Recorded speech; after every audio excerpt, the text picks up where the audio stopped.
Halo.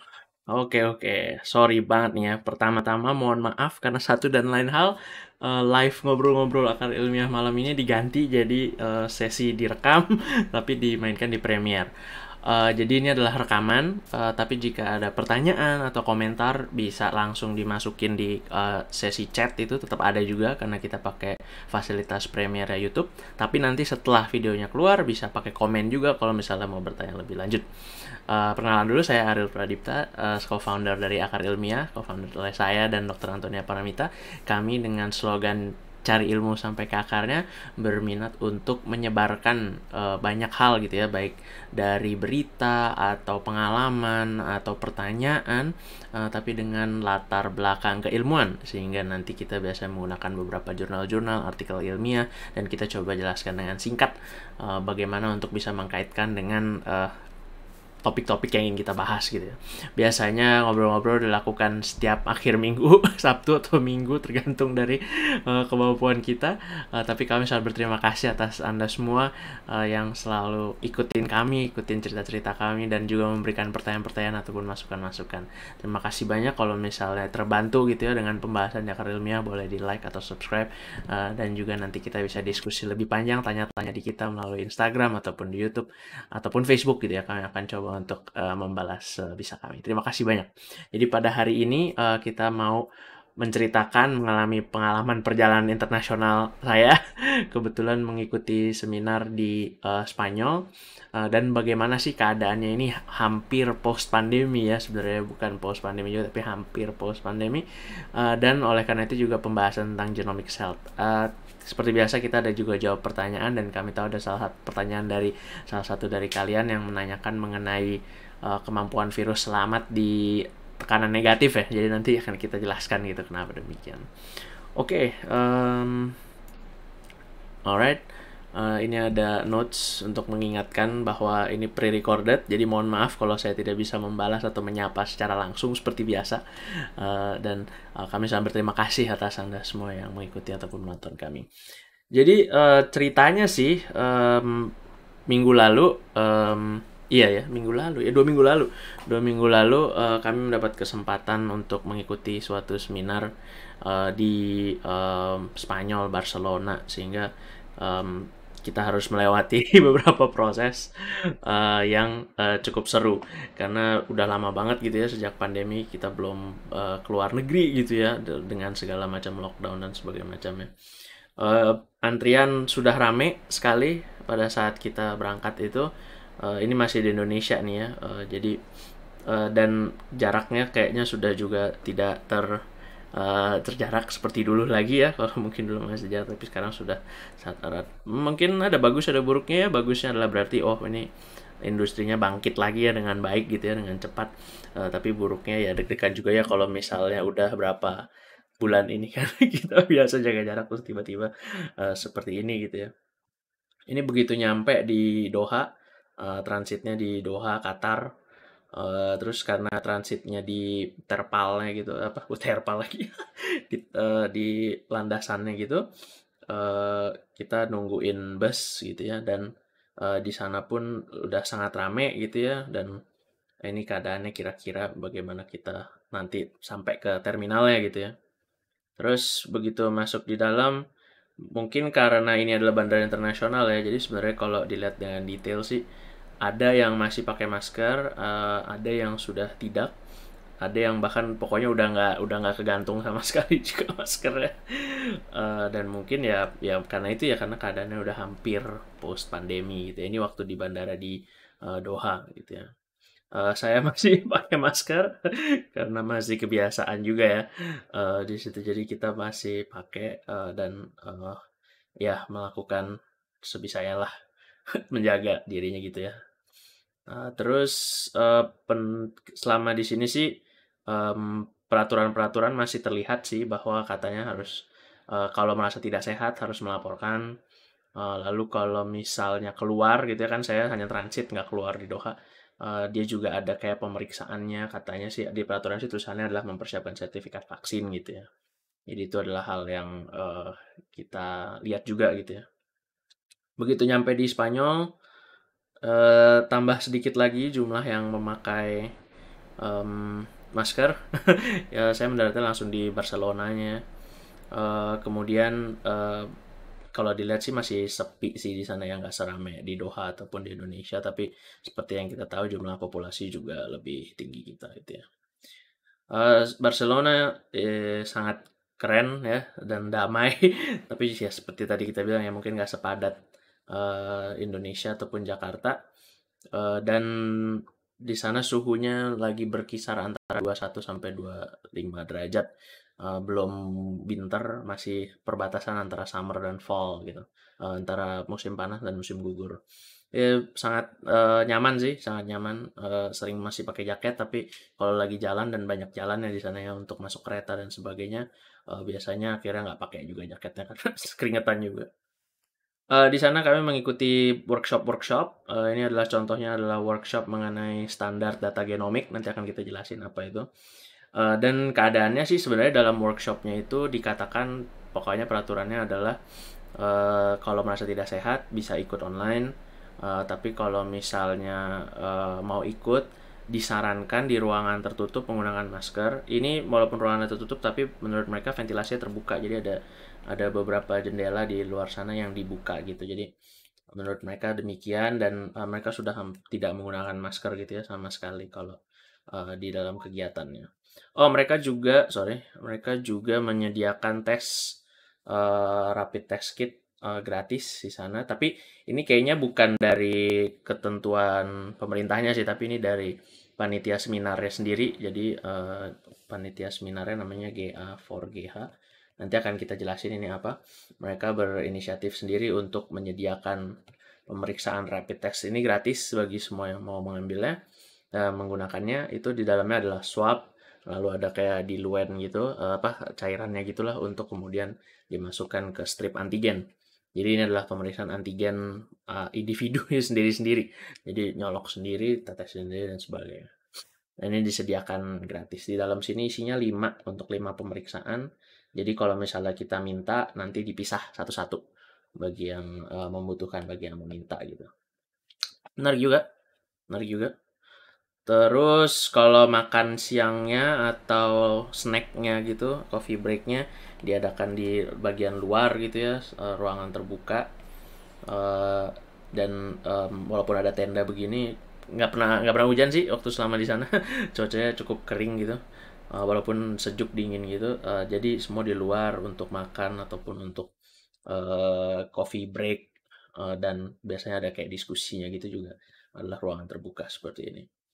Kalau saat lecture-nya itu sendiri adalah sebuah auditorium yang sangat besar, dan di sana ada yang pakai masker, ada yang tidak. Biasanya pembicaranya sudah tidak menggunakan masker. Itu sih kira-kira. Nah, ini acaranya berlangsung selama 3 hari. 3 hari ya, 3 hari workshop, lalu ada 2 hari seminar, lalu ada sedikit post meeting, tapi kami tidak mengikuti. Lalu di sini mau pulang. Ini ceritanya mau pulang. Di bandara dari Barcelona. Barcelona ramai sekali pas mau pulang. Mungkin karena weekend ya, kita pulangnya. Terus itu rame banget dan panjang banget. Ini di dalam antrean ini masih ada antrean lagi nih. Kayak agak berular-ular gitu. Ini untuk check-in-nya doang. Security-nya juga panjang sekali. Terus akhirnya sampai di Indonesia deh. Di Indonesia kita lihat ya, masih ada untuk booth pemeriksaan-pemeriksaan ini. Kalau yang tidak divaksin atau belum lengkap divaksin atau belum ada belum ada sertifikatnya gitu ya. Nah, ini yang menarik ya, sertifikat vaksin. Jadi pas kita mau berangkat, bener-bener pas hari itu aplikasi yang setara dengan Peduli Lindunginya Spanyol tuh nonaktif. Jadi pas hari itu saya siap-siap gitu ya untuk bikin aplikasinya itu, tulisannya adalah aplikasi ini sudah tidak aktif sejak tanggal ini, literally hari itu juga. Jadi kita bingung nih gimana nih gitu. Tapi terus pas kita baca-baca lagi di website tersebut, intinya adalah kalau bisa menunjukkan sertifikat vaksin yang lengkap. Ada 3 ketentuan. Pertama adalah vaksin lengkap itu dosis 1 dan 2. minimal 4 minggu sebelumnya. Ini kan masuk akal ya, karena kita waktu itu tahu bahwa setelah dosis kedua pun harus menunggu 4 minggu sampai benar-benar perlindungannya maksimal gitu ya, karena selama 4 minggu pertama itu masih meningkat gitu ya sejak dosis kedua gitu. Jadi masuk akal. Yang kedua adalah kalau misalnya sudah divaksin booster, baik 1 ataupun 2, jadi maksudnya dia adalah dosis 3 atau 4, itu sejak tanggal berapapun langsung dianggap dia oke gitu. Jadi kalau udah di booster 1 kali tuh udah langsung oke, walaupun misalnya boosternya baru 2 hari yang lalu sebelum berangkat atau 3 hari yang lalu langsung aktif gitu, langsung bisa dipakai gitu. Lalu yang terakhir adalah menurut mereka gini, kalau misalnya vaksin belum lengkap, maka harus memiliki tes RDT, Rapid Diagnostic Test antigen gitu, tes antigen. Nah, tapi ini tulisannya adalah harusnya jadi ini agak aneh. Dia bilang harusnya bisa disertifikasi dengan standarnya Spanyol gitu. Tapi pas hari itu kita cari websitenya udah nonaktif, jadi bingung. Tapi untungnya kan kita udah divaksin dan saya juga udah di booster juga, jadi bisa langsung pakai yang ini. Tapi harus menggunakan sertifikat vaksin yang sesuai. Nah, kerennya adalah aplikasi Peduli Lindungi kita yang tercinta itu ternyata bisa menyediakan atau mengkonversikan sertifikat vaksin kita. Jadi kalau misalnya buka aplikasi Peduli Lindungi yang di HP, ini ada di bagian vaksin and immunization gitu ya, pas dipencet maka akan kebuka layar ini. Di layar ini bisa lihat COVID-19 vaccination, check-in verifikator, atau child immunization kan. Nah, yang dipilih adalah yang COVID-19 vaccination. Lalu kan nanti kebuka layar ini, layar yang sebelah kanan ini kan. Nah, di sini ada tiket buat yang mau vaksin, belum, vaksin location buat yang cari juga. Lalu ada vaksin sertifikat. Oke, nah pas klik di vaksin sertifikat, nanti keluar di sini. Nah, ternyata di bawahnya ada overseas travel certificate, itu bisa convert my certificate. Jadi, ketika dipencet convert my certificate, keluarlah pilihan untuk dia nanya mau pergi kemana, select destination. Setelah dipencet select destination, lalu kita bisa lihat pokoknya kalau negara-negara lain gitu yang nggak ada di daftar ini bisa dengan standar sertifikat WHO. Nah, kemudian karena kita search Spanyol di sini dan ada Spanyol, Spain, lalu disuruh pilih select certificate type, mau WHO atau EU. Sebenarnya antara 1 dan 2 bisa, tapi karena kita agak-agak paranoid, pertama kali kita buat dua-duanya. Jadi kalau pencet 1, nanti langsung ada semacam form baru gitu, hanya untuk mengkonfirmasi nama. Lalu ada 1 untuk menambah nomor paspor. Jadi kan Peduli Lindungi kita kan pakai NIK kan, tapi untuk bisa membuat sertifikat yang terbarukan ini yang sesuai dengan WHO atau European Union ini, dia butuh nomor paspor. Jadi ada kayak form sangat mudah untuk mengonfirmasi nama dan menambah nomor paspor. Kemudian nanti di-confirm dan nanti akan nambah deh 1 sertifikat sesuai dengan yang ada. Nah, sertifikat itu bentuknya sebenarnya sangat sederhana, cuman nama, paspor, lalu negara asal, lalu cuman ada di sini di bawahnya ada kayak dos 1, dos 2, dos 3, terus mereknya apa?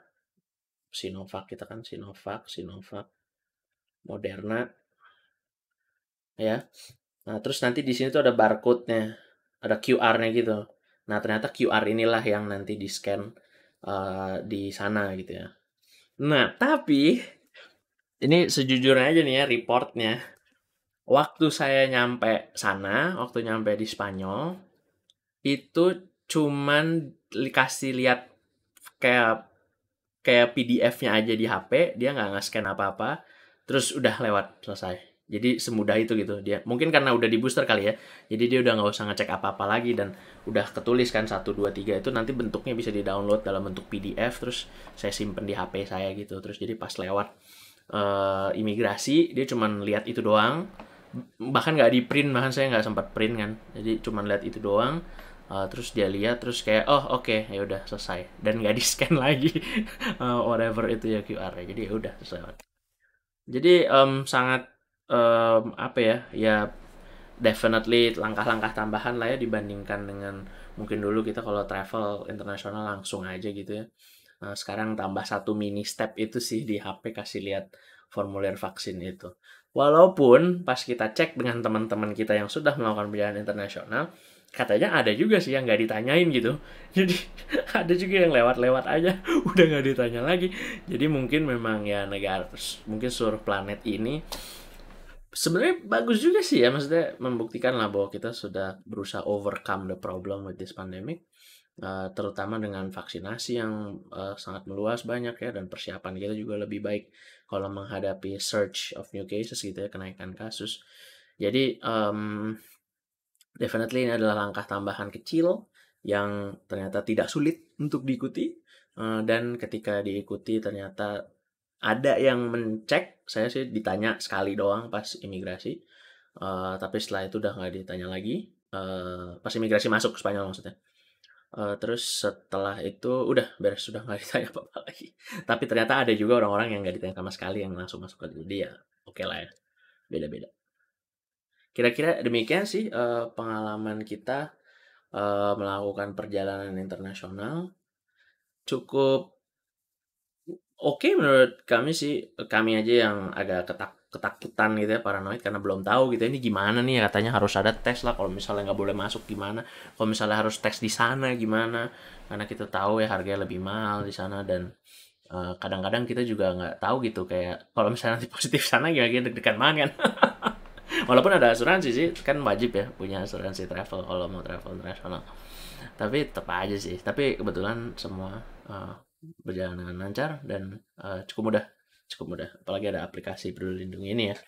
Oh, ada yang lucu sih. Pas mau pulang balik, kan check-in kan. Terus ada yang mau terbang, ada yang orang eh, Spanyol atau dari orang mana gitu ya, saya nggak tahu. Pokoknya bukan orang Indonesia gitu, mau travel ke Indonesia gitu, ke Jakarta. Terus lucu juga mereka ngingetin gitu, jangan lupa download, don't forget to download Peduli Lindungi. Jadi mereka harus download Peduli Lindunginya kita sebelum nyampe Jakarta. Itu lucu juga, itu lucu juga. Beberapa kali kan check in kan, terus kedengeran pas lagi ngantre di depan ngapain, terus kalau yang orang internasional, orang bule mau ke Indonesia, si petugas check-innya ngingetin, don't forget to download Peduli Lindungi, and don't forget to make uh, e customs itu yang surat bea masuk barang bea cukai itu loh. Sekarang udah jadi elektronik juga kan ya. Terus ya berkali-kali don't forget to download Peduli Lindungi. Lucu lucu lucu banget. Tapi bagus sih, jadi berarti komunikasi antar negara sangat sangat baik gitu ya, bisa sampai gitu. Tapi then again udah 1 tahun lewat ya proses ini, jadi pasti udah tahu lah gitu. Bagus juga, bagus juga.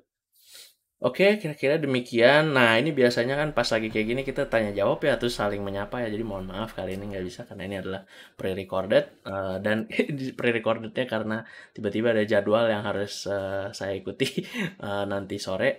Jadi moga-moga ini bisa cukuplah membantu. Oke, sekarang tapi ini adalah pertanyaan yang masuk ke kami melalui Instagram. Jadi bisa tanya melalui Instagram, bisa dari Facebook, bisa dari YouTube.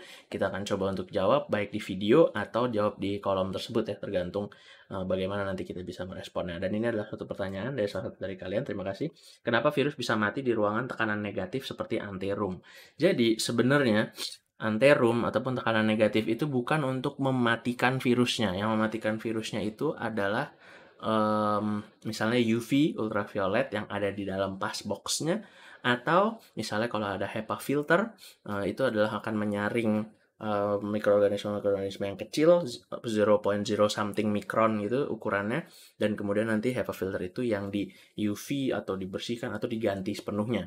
Jadi sebenarnya di situ matinya gitu ya. Nah, kenapa kalau gitu kenapa harus kita coba perdalam pertanyaannya gitu ya.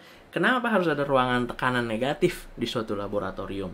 Jadi, laboratorium itu ada level-levelnya juga tergantung jenis makhluk yang diteliti di dalam laboratorium tersebut gitu. Nah, ini contohnya adalah COVID gitu ya, atau misalnya TB, atau misalnya bakteri seperti E. coli gitu ya.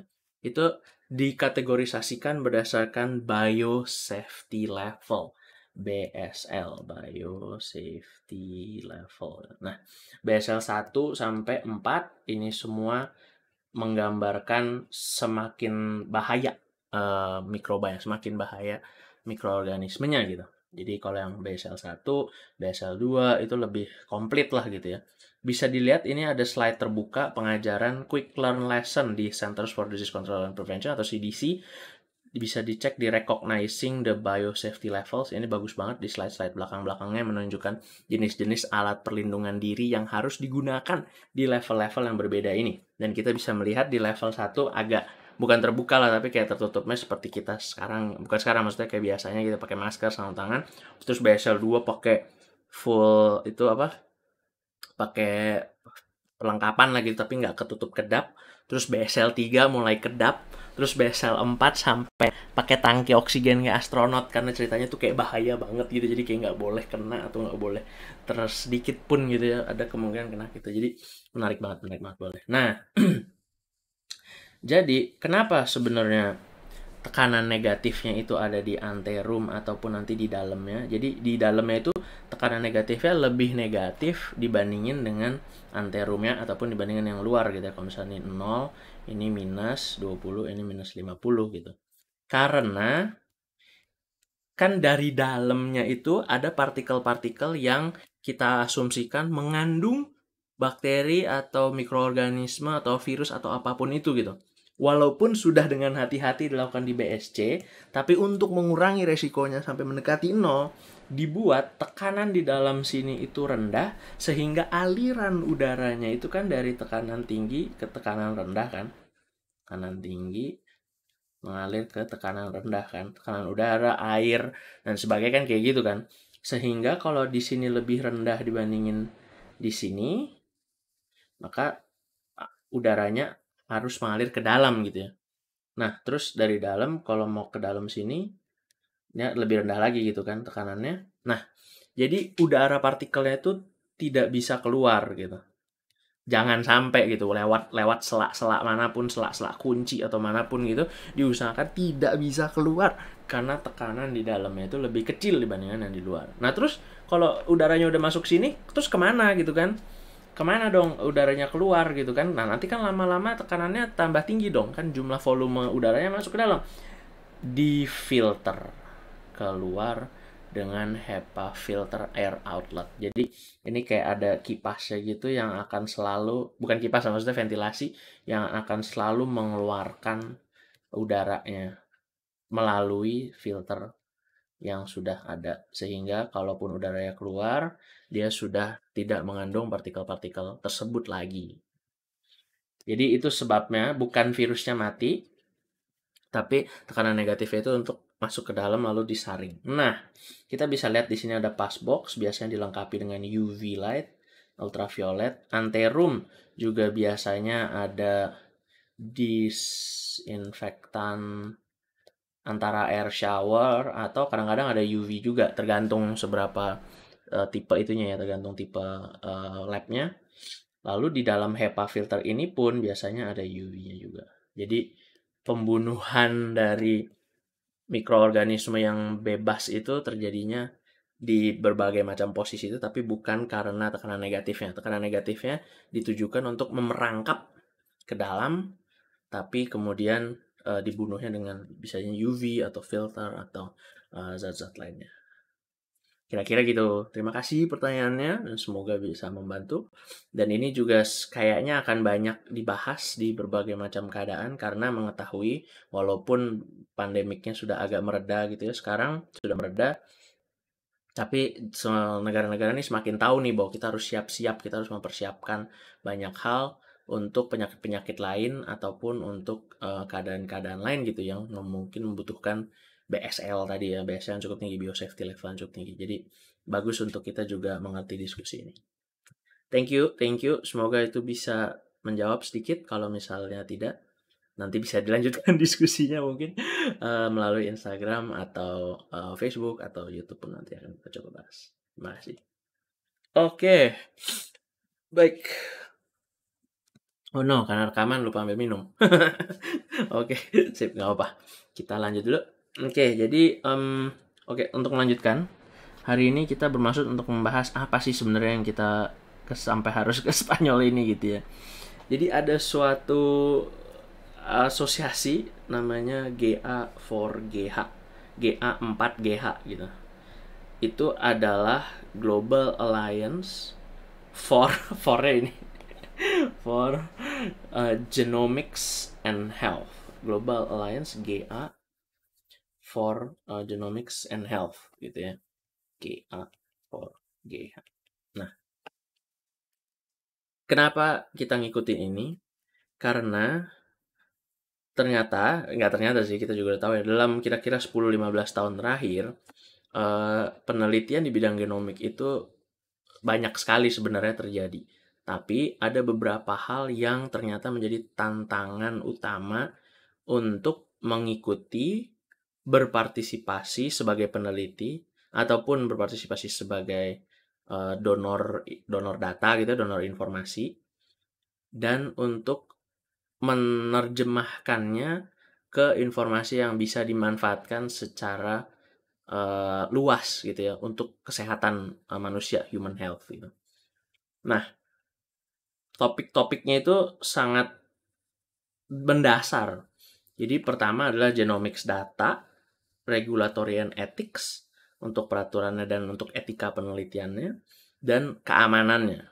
Jadi sebenarnya organisasi ini berusaha untuk membangun dasar-dasar yang tepat sehingga penelitiannya atau informasinya atau pemanfaatannya itu kedepannya bisa banyak gitu. Bukannya untuk membatasi, tapi justru gimana caranya untuk membuat dasar-dasar toolkit data, ethics, peraturan regulatori ataupun keamanannya gitu ya, sehingga pemanfaatannya itu bisa seluas mungkin dan secepat mungkin gitu. Nah, kenapa kita melihat ini penting? Karena kalau kita lihat aja akhir-akhir ini banyak banget paper-paper yang mulai nyerempet tentang pemanfaatan data genomik gitu ya. Apa sih genomik gitu? Genomik untuk melihat genetik DNA dari manusia gitu. Apa itu genetik? Apa itu genomik? Oke, oke, kita buat penjelasan yang mudah gitu ya. Kalau misalnya ini adalah COVID, kan kita udah cukup familiar lah dengan COVID ya. Dia ada satu strand. Ini adalah materi RNA-nya dia gitu ya, materi RNA-nya dia. Terus kita udah tahu nih bahwa panjangnya 30.000 gitu ya, 30.000 base pair. Nah, kalau kita lihat zoom lagi, ini tuh sebenarnya kan tulisan-tulisan gini nih, A, T, T, G, G, G, C, C, C, C, C, T, G, ya pokoknya dan selanjutnya gitu ya, 30.000 macam gitu. Nah, manusia pun dalam satu selnya itu, seperti yang kita ketahui ada nukleus, lalu di dalamnya itu kan ada kromosom gitu ya. Nah, kalau misalnya ini kromosom manusia ada berapa? Aku lupa ya. 23, 22, 22 pasang. 23, iya ya, 23 pasang lalu plus X, Y atau XX gitu ya kalau normal gitu. Jadi ada 23 pasang lah intinya. Ada 46. Nah, kromosom itu sebenarnya kan adalah kalau misalnya kromosom bentuk kayak gini, lalu misalnya di zoom gitu, itu sebenarnya adalah materi genetik gitu. Double helix itu ya. Nah, tapi kalau manusia itu panjangnya itu 3 miliar. Ya, ya kira-kira demikian. 3 miliar atau 4 miliar gitu ya. Pokoknya panjang banget gitu kalau di total semuanya. Sehingga sebenarnya banyak banget yang harus disimpan dan banyak banget yang harus dipilah-pilah. Karena ini adalah cetak biru dari kegiatan makhluk hidup, kegiatan seluler, kegiatan kegiatan biomolekuler, makhluk hidup. Jadi kalau misalnya nih ya, misalnya dari DNA, ini sih ringkasnya, DNA itu Kalau DNA itu adalah bukunya, sebenarnya prosesnya dalam tubuh kita lalu diambil jadi RNA dulu. Ini adalah halamannya aja. Lalu kemudian ini digunakan untuk produksi protein, gitu ya. Jadi ini adalah cetak birunya yang menghasilkan protein gitu. Nah, protein ini kemudian mempengaruhi badan kita karena protein itu apa? Sitokin itu protein. Nyebelin ya. Sitokin itu protein, yang kita biasa sering IL-6 lah, IL-10 lah gitu ya. Sebenarnya protein gitu. Apalagi cell wall gitu, dinding sel. Itu sebenarnya juga gabungan protein dan karbohidrat. Glikosila gabungan antara protein, lemak dan gula gitu ya sebenarnya komponennya kalau untuk cell wall gitu. Jadi butuh banyak gitu, reseptor juga suatu protein. Ya banyak lagi. Jadi ini sebenarnya adalah cetak birunya gitu. Nah, karena itu banyak sekali penelitian-penelitian yang menyelidiki cetak biru ini kemudian harus bisa dihubungkan dengan hasilnya gitu ya. Hasilnya. Nah, ini bahasa saintifiknya adalah genotype dan phenotype. Contoh, genotype bisa AA, AT, TT. Ini sebenarnya ini contoh ya, contoh. Kalau misalnya ini adalah genotype, maka ini adalah phenotype-nya. Misalnya mata coklat, mata biru. Misalnya ya ini bukan kayak gini ya. Mata hijau. Misalnya. Jadi genotype itu adalah gennya, cetak birunya, phenotype itu hasilnya gitu. Nah, untuk bisa menghubungkan ini ternyata nggak semudah itu karena ada beberapa hal yang nggak cuma dari satu genotype doang gitu. Misalnya penyakit stroke gitu atau kardiovaskuler atau penyakit tumor atau cancer atau penyakit autoimun atau penyakit alergi gitu. Itu bukan hanya dari satu gen aja, tapi ada sekitar 100 atau 150 konstelasi gen, konstelasi genotype, terus kombinasi dari 100, 150 atau bahkan ribuan itu membentuk fenotype yang berbeda-beda. Nah, gimana dong caranya? Contohnya ya, ini stroke genetics gitu.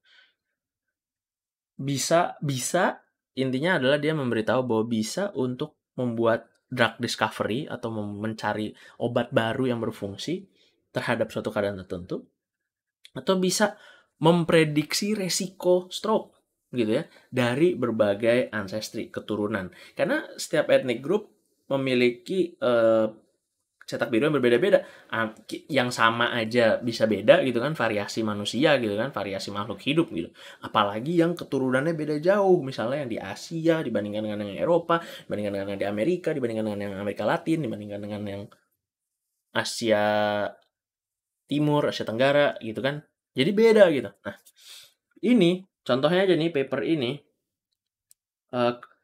bayangin gak sih dia udah submit dari 15 Desember diterima 29 Juli akhirnya keluar juga 30 September 2022 jadi memang prosesnya cukup panjang nah jadi dia membentuk pembelajaran dari beda-beda ancestrinya 5 ancestry yang bukan Eropa gitu misalnya nah terus dia ngelihat nah ini gennya ada banyak ya misalnya ini SH3PX furin terus ada lagi yang beda-beda yang untuk mempengaruhi obat F11, KLKB1, PROK, GPI1, LAMC dan banyak banget gitu, banyak banget. Lalu mereka coba gitu untuk membuat dari setiap bagian yang mereka lihat ini seperti apa sih genotype-nya gitu ya. Mereka lihat pengelompokannya. Oh, ada yang pengelompokannya seperti ini, ada yang pengelompokannya seperti ini, ada. Nah, ini baru genotype-nya. Lalu mereka lihat dari beda-beda database. Misalnya ini cross ANC jadi beda-beda ancestry. Terus kalau misalnya Europeans. Kalau EAS ini adalah East Asians. AFRSAS African Americans atau South Asians. Jadi dari ancestry yang berbeda-beda mereka cek. Ya, ini baru sampai genotype-nya gitu.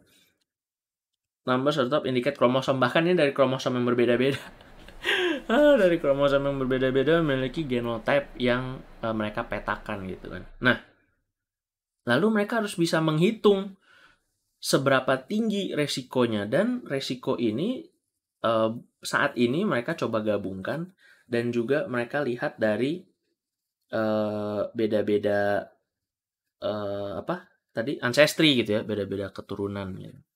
Dan mereka melihat bahwa ternyata agak berbeda gitu untuk resikonya ketika mereka ngebandingin genotype yang sama di beda-beda populasi gitu. Jadi tetap aja gitu, mereka nggak bisa langsung, kalau cuman ada genotype-nya aja, mereka nggak bisa langsung bilang, oh kalau ada genotype ini maka dia kena stroke, kalau ini dia nggak kena stroke gitu.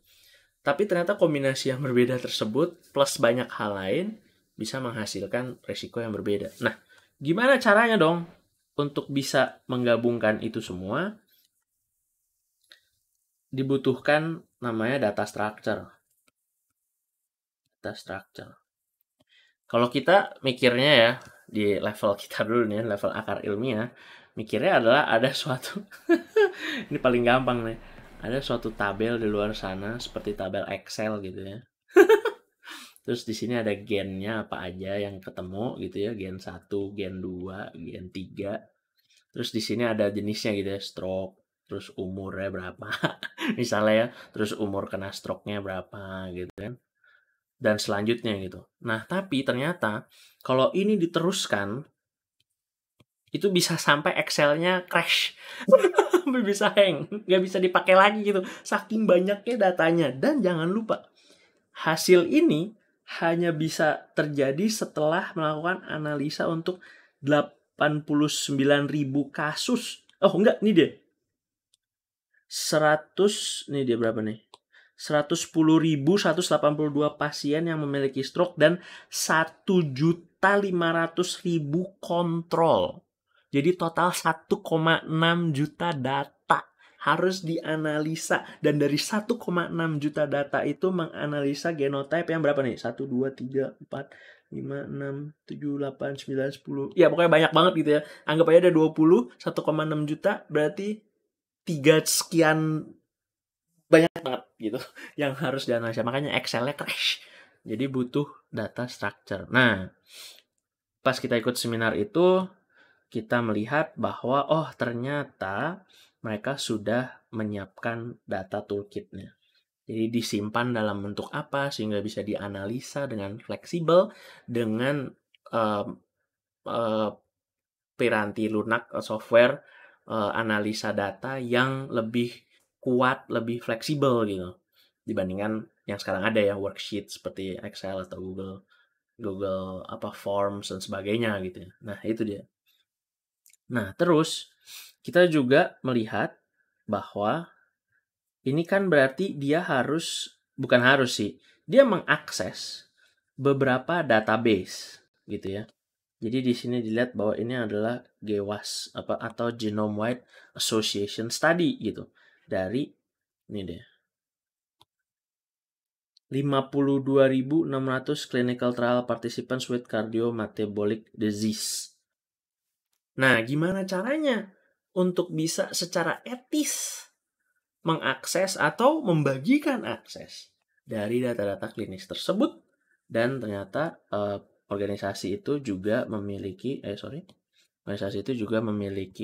framework untuk regulatory ataupun ethicsnya gitu. Jadi kayak pertimbangannya apa aja, cara untuk melakukan penilaiannya gimana, cara untuk memastikan bahwa penelitiannya berjalan dengan baik gimana, itu ada di sini. Tentu ini hanya guideline, kita juga udah mereview beberapa dan ini hanya sebuah panduan gitu. Sebenarnya tetap mereka bilang bahwa setiap daerah, setiap tempat, setiap organisasi pasti memiliki tantangannya masing-masing gitu, tapi setidaknya ada arahnya dulu. Jadi nggak dari nol gitu, nggak ada buta dari nol.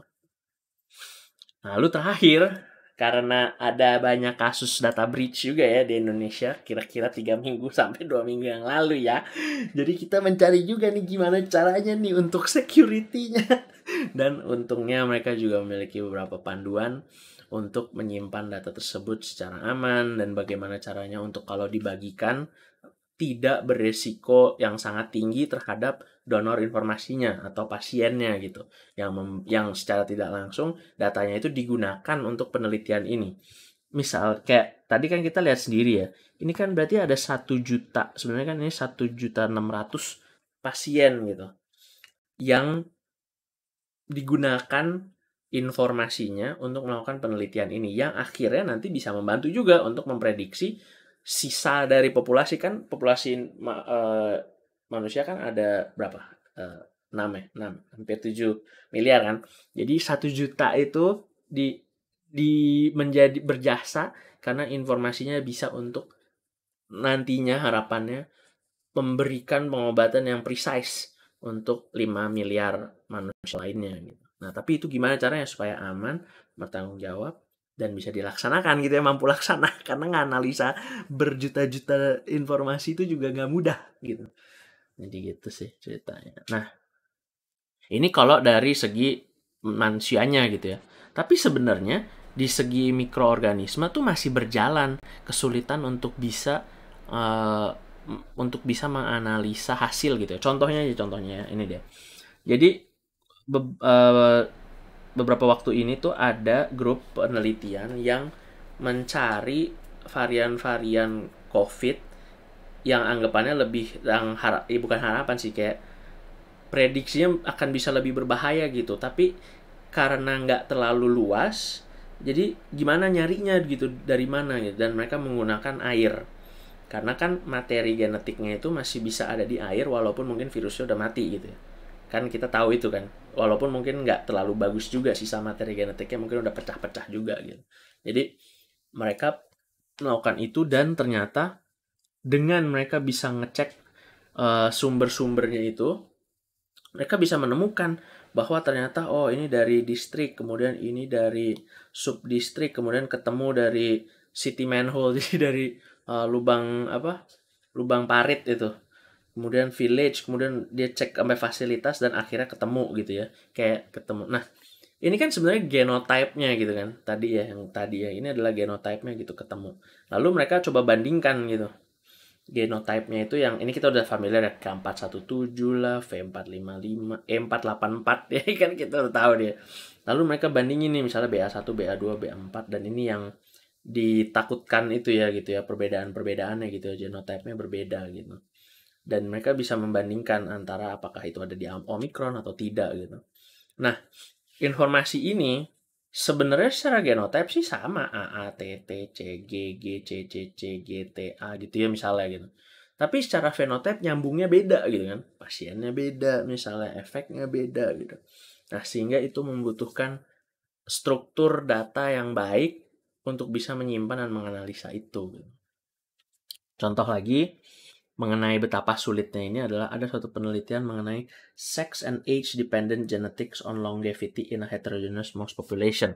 Intinya adalah ternyata walaupun genotype-nya sama, tapi kalau ada hal yang berbeda dari environment-nya, bisa menghasilkan hal yang berbeda. Ya kita udah tahu itu kan.